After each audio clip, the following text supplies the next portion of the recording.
Greetings everyone, today I would like to continue my random talk about the random stuff, and today is a special day. Today is the longest night or the darkest day, and from tomorrow it's going to be 9 days of winter. We call it the 9. The 9 is starting.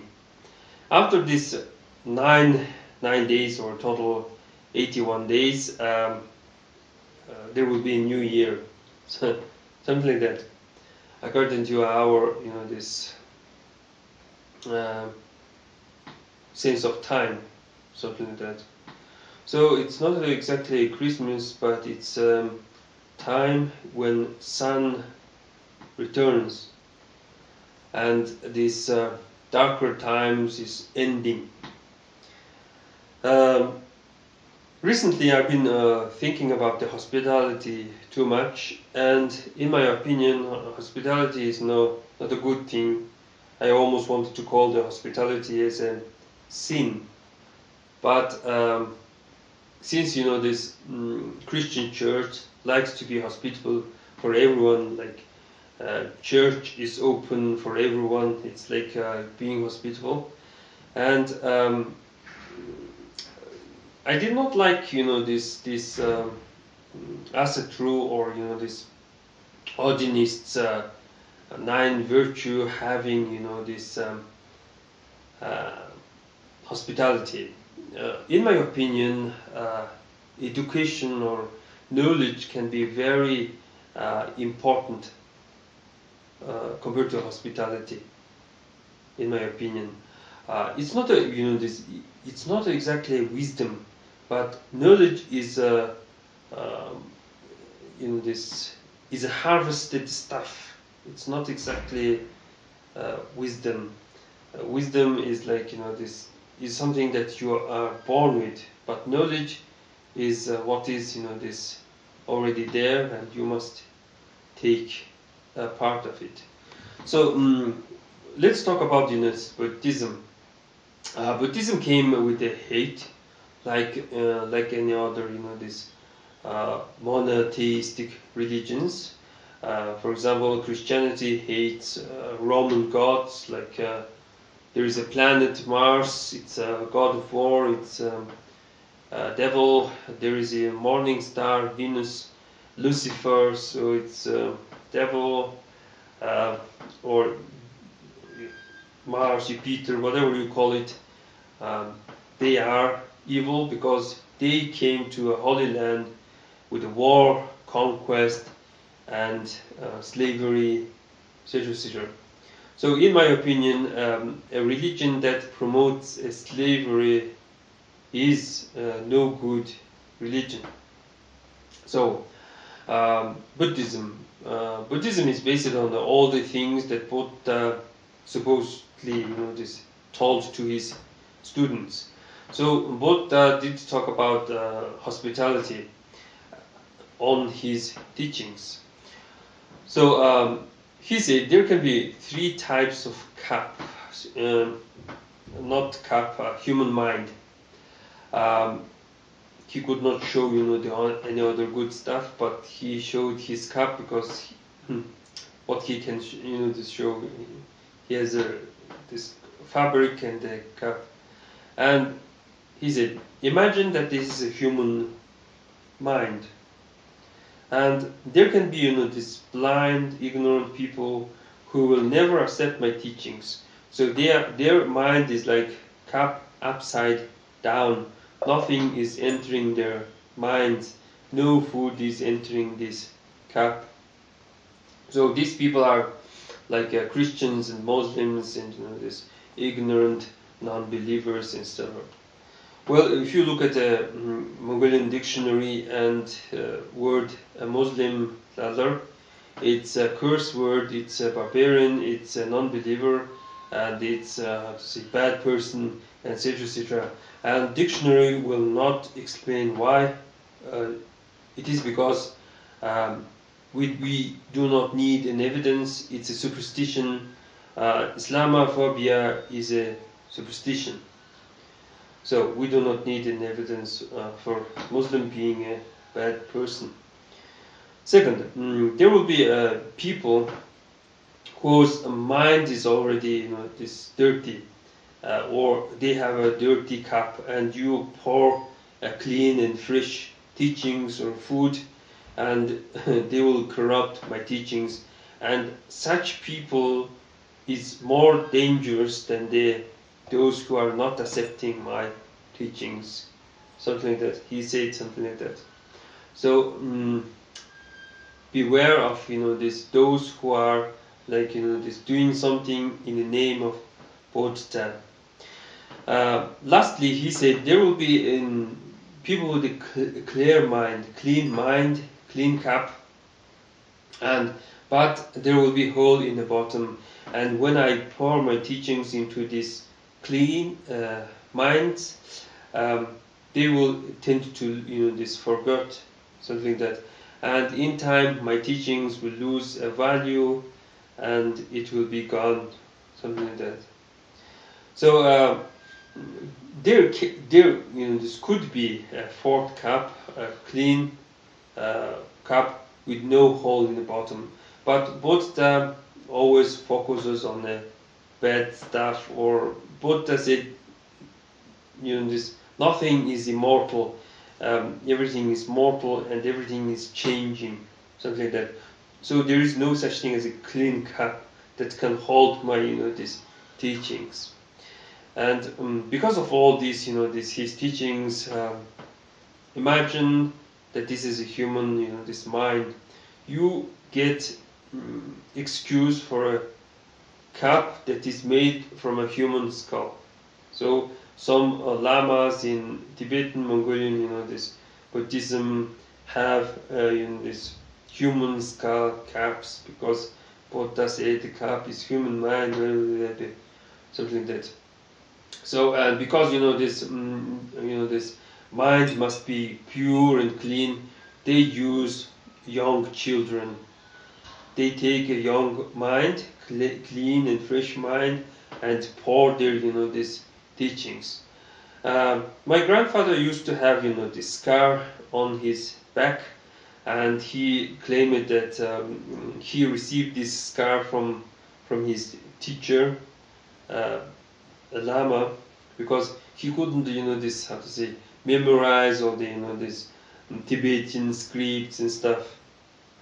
So personally I find it this stupidity to teach this some spiritual way to this young children.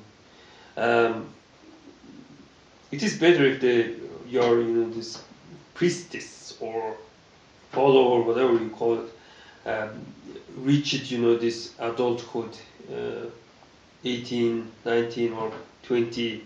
It's better. It's I think religion for this brainwashing from the very beginning, it's not good. Because of this this Buddha's teachings and whatever we call it, keeping the cup upside down like this is believed to be a bad superstition. It's a bad this if you do like this, someone even might this die. No longer this cup is useful.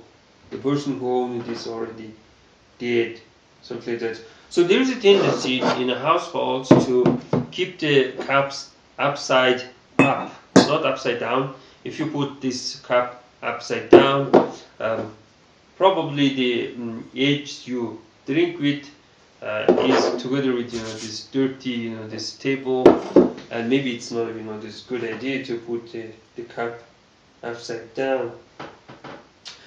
Well, this is about this hospitality in Buddhism, and Buddhism came with the hate of Hindu priests. So if you look at the Mongol dictionary, Hindu priest is Hazar, and it's unholy. It's this bundled up hairstyle. This is also unholy, something like that. It's kind of strange because Buddha has this bundle that, you know, this here. So hospitality in shamanism or in a folk religion, how you call it, shaman can be the most the hospitable person. It's more than, you know, this accepting someone into your household. It's like accepting someone into your body, sharing one body with the two souls, something like that, during, you know, this performance act, something like that. So shaman is the most hospitable towards the spirits, something like that.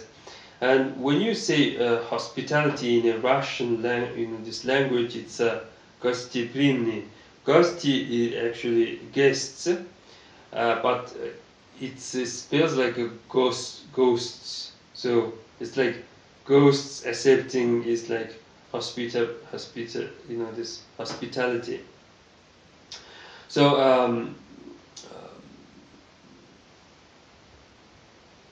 I wanted to say that every human being possesses hospitality, and there is no need to enforce hospitality by some in your religion. You know, this putting like 9 virtues, one is like hospitality. No, you must not do that, because reality has shown that in this forced hospitality creates, you know, this some problems. The problems in Europe because of your hospitality created, you know, these sufferings, something like that. So I guess in this people who could share this religious belief is going to be the North pagans, Odinists, something like that. So human soul is like made of parts like an Odin. Inside the human soul there is this bird, there is this human, there is this horse, and there is this wolf or a dog, something like that. And hospitality is the horse. Horse spirit is the spirit that is responsible for the hospitality.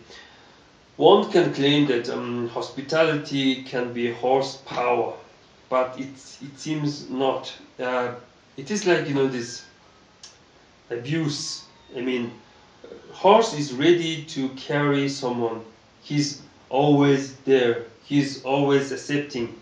It's like you know, this when you whip it, it goes faster, and when you push it, you know, just pull it, it goes this way and that way. It's like a BDSM. You know, this someone is like torturing. You know, this say I like you, I like it, and you know, they say I want more. You know, this say thank you, mistress, something like that. So the one you know, the one who is saying, you know, this all this stuff under the whip is like the hospitality. That's why you know, this we say, you know, this tavtai, moril, you comfortable horse, something like that. So horse is the hospitality, because horse will always accept you. You know, this you sit on a horse and it will going to carry you. So hospitality is like this. Another way to say you're welcome is tavtai Jalar. Word Jalar is close to a word Jalar, meaning a cat. So you comfortable cat. So cat is also, you know, this symbol for hospitality. Why? It's kind of, you know, this mysterious. In my opinion, it seems, you know, this the horse which Odin rides has a name cat, And according to a 12-year beast, the 12-year beast starts with the mouse, and the mouse position is the this most respected position in the household, and this is a place of altar. So if there is a mouse on the altar, surely a cat will be interested to go to that, this mouse. So you please be a cat. Is like, please, you can sit on the highest place. You can even sit on the altar because you're a cat. There's a mouse you can catch. Something like that. Well, that was the thing I wanted, this talk today. And about the video in Mongolian, I wanted to talk about the shaman's crown. You must know that in the Middle Ages, in somewhat, this shamanistic, this kingdom, there is a great Khan who has a crown, and shamans who have crowns. And of course, the shamans' crowns are more artistic. There can be trees, mountains, these animals on his crown, bells, etc., etc. And there's recently, these people complain why, these liars, stupid shamans always claim that the spirit that visits them are always noble or high, or this king and queen spirits. It was, it is still the same, this, how to say, belief. The spirit of the king or nobleman is always stronger than this poor peasant. It's always been like that, and there is nothing wrong with this belief. Simply, one needs to look at the behavior of that shaman. Is it he really looking noble? Is it he? If he's a king, is he having a crown? Something like that. I wanted to, to say this to my, these fellow Mongolians, and say that there is nothing wrong with these claims. Well, I better, upload this video before this long night, this passes. Well, that's pretty much for today, and thanks for watching.